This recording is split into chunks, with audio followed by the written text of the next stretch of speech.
Well, today's gonna be a bit different because today we're gonna tell you a story about why we love cars. Why do people like me and people like Mateo and while everyone in the car world just love cars? Because it's really simple. We see more than what the eye meets. Because in general, a car really is just point A to point B. But when we see something like this is something more that's different. Something that insinuates that performance really is not just held to like a hypercar or a supercar. I mean, really, underneath this lovely M3 CS that we have here today, it generally is a regular 3 Series, and you'll see when we get to it in a moment. But in general, the reason why we all love cars is because it touches our hearts in a way that it's very hard to explain.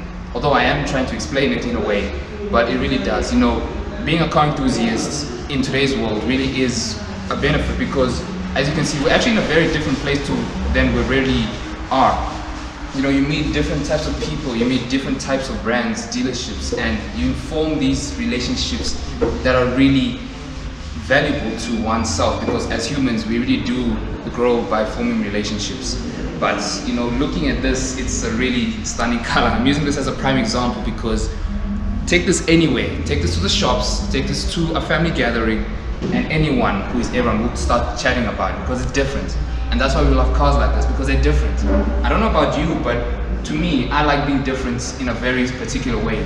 And this car just insinuates how my personality kind of is. You know, it's not in your face, but it's just right. And it just makes for a talking topic and a point to be made. I mean, also looking over here, you have probably my favorite BMW of all time. And I think pretty much most of you guys know that I would have an M5 in a heartbeat.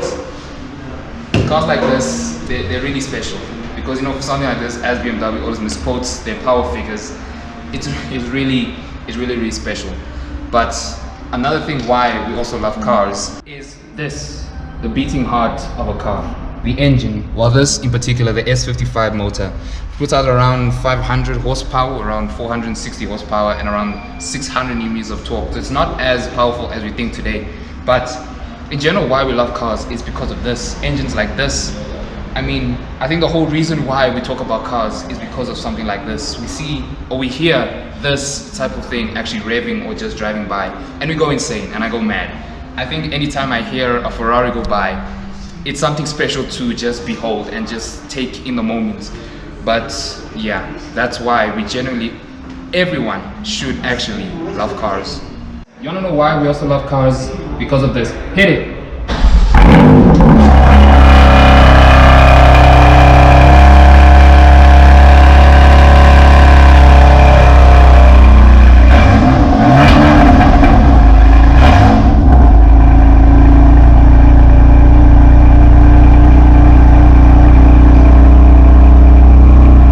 So guys, I'm in the passenger seat of the M3 Cup Sport at the moment.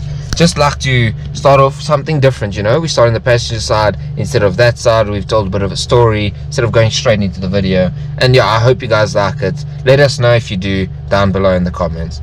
But starting off, obviously BMW's got the nice speaker system, the Harman Kardon. You've got some really nice soft touch leather along the sides and along the dash here. Obviously, being again BMW and being German, it is solid. You do have this really nice CS stitching to just set you apart from the other M3 drivers that couldn't afford to get the M3 CS. So you just know that you have the best M3 you can buy. Now coming to the sides of here, you have quite a good space. Quite thin though, but there's a long length of space in your side box over here. The glove box, I was very surprised by, actually has quite a decent storage in it. And that's like unusual of something of this race car spec. You've got the nice leather finish with the different white and black stitching separating the two over here. Obviously some door handles there. You've got another speaker system there. And now coming over to start on the infotainment system, we do have the BMW's infotainment system here. Obviously it rivals that of the Audis and the Mercedes, and this is the previous generation. As you can see, the smaller screen, and as Eugene is doing, it is controlled there and not really by touch. I do somewhat prefer this, as it's just easier when you're driving and the screens can get a bit dirty, but at the same time having a touch screen isn't an issue. And then you can see it's a bit slow. You can see it's the older series of navigation systems or just general technology that BMW has here. And it's got all your different stations, your connect drives, your navigation, your communication, and so forth. And then coming down over here, I'd like to just say BMW could have done a bit better with these. I mean, they are quite plasticky, and this is quite sticky. It doesn't really feel smooth. These buttons are quite plasticky as well. Obviously this car was an option, so you do have the spare just black of nothing over there. You do have a CD player, which is quite cool actually. I think it's quite different to have in the new modern cars. We actually lose out a bit on having that. Now coming down here, you have enough space for 2 cups. You've got a cup holder there. You've got your nice gear selector here with carbon touches all around. But Eugene and I found that there is no park function on this gear selector. There's no P, there's no way to push around the thing there. This is all control modules, traction control, suspension, driving controls.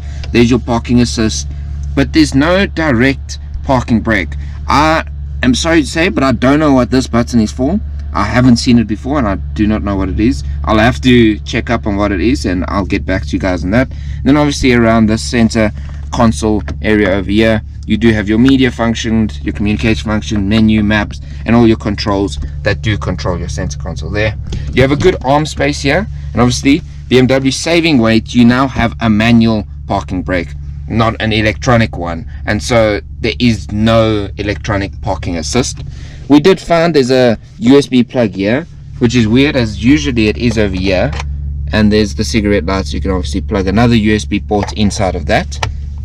And then moving to the front, it's got a fully analog gauge cluster, obviously reading to 330 and revving to 7,000, just over 7,000 RPM, with the beautiful 6-cylinder that this BMW does have.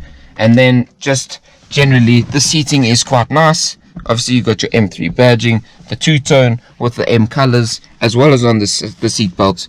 There's some solid headroom, some really nice headroom in the car. I'm now at the back of the M3 CS Competition Sport, and again I'd like to just state that this is underneath a base BMW 3 Series, more or less. Obviously otherwise tuned chassis, tuned suspension, tuned motor, but practicality wise it is more or less the same. You've got 2 quite large side bins here. You've got some storage there, you've got some storage here with a bit of mesh to stop anything rolling out, and quite a long and high and wide boot space. It's very spacious in the back and will be good enough for any sort of grocery trip, any sort of family trip, and any sort of time where you will need that space for the luggage. And it is a 3 Series, so like I said, it is more on the practical side, even though it is the race variant of the M3. Now to move on to the more important and more fun thing, the looks of the car and the styling. Starting off with the carbon spoiler at the back. It is really just a lip spoiler, nothing serious, but it is quite cool to have, along with the carbon fiber roof, which you get on this car, and then some other carbon fiber pieces that are around, which we'll get to further on. Now, being an M3 CS, you do get these beautiful extra exhausts that sound amazing, and we will definitely start the car for you. You've got a carbon fiber diffuser over here. Obviously BMW trying to save a lot of weight with this car. You've got the standard, more M3 variants, little extra vents inside there, and just to mention, the presence of these back arches are absolutely insane. This car really is like some delusional Hot Wheels, like muscle car from Germany. You're running 285s in the back and 255s in the front. Obviously BMW really do like having the backs wide and the front slim, and it really shows with this car. You get the M3 CS wheels, which you don't get on the M3 competitions or standard M3s, so this really sets you apart from other people. And then something very special, this is one of 2 in the country with carbon ceramic option brakes, which means this car will stop you as quickly as it will get you going, and this thing gets you going very quickly. Then coming along the side, obviously being an M3, one of my favorite BMWs, got all the nice lines and curves around there. It's very aggressive but quite tame at the same time. And now you've got your M side mirrors over here. You've got another vent that does work to allow some air to flow through from the wheels and release some of that dirty air that gets built up here. Again, the wheels and the very large front brakes. Then moving to the front of the car, which is possibly one of my favorite angles of the car, obviously with this beautiful color. Got more carbon on the inside around the front, and the standard M3 little ridge on the side here. But because this is an M3 Club Sport, you do also get a vent to feed that monstrous 460 horsepower 6-cylinder inside. Guys, you wanna know the reason why we love cars? Because of cars like this. And well, it really is special, because something like this, I don't know how many times I'm gonna say special, but it really is special. And I'm pretty sure you heard that exhaust notes. There's something special about why we love cars. So, thank you for watching. Hit the subscribe button, hit the notification bell, and well, we'll see you next time. Bye bye.